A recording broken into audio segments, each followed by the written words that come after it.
Some have raised the question of why the committee plans to proceed on the markup, especially after the majority leader said it wouldn't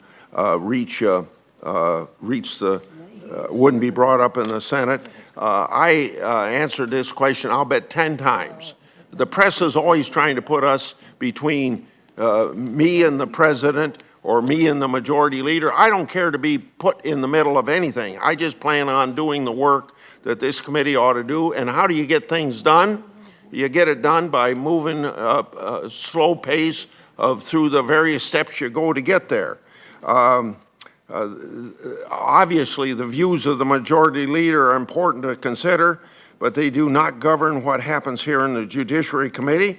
If consideration on the floor was a standard for approving a bill in committee or not, we wouldn't be probably moving any bills out of this committee. Now, I did raise some issues about the constitutionality of this whole issue.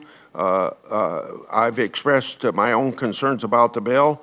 At our hearing last September, we had prominent legal scholars offer differing views as to whether the special counsel's bill were constitutional, but each acknowledged that there was uncertainty about how the current Supreme Court would come down on the issue.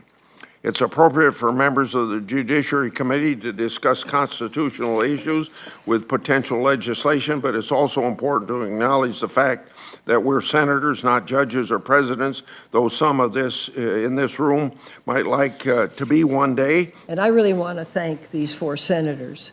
They've worked together now for several months to reach a compromise bipartisan bill that codifies the existing regulations to protect the special counsel and creates a judicial review if he were to be fired.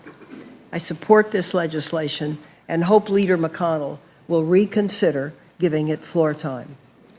At the very least, if it's passed out of this committee, it's ready and it could go at any time on the floor.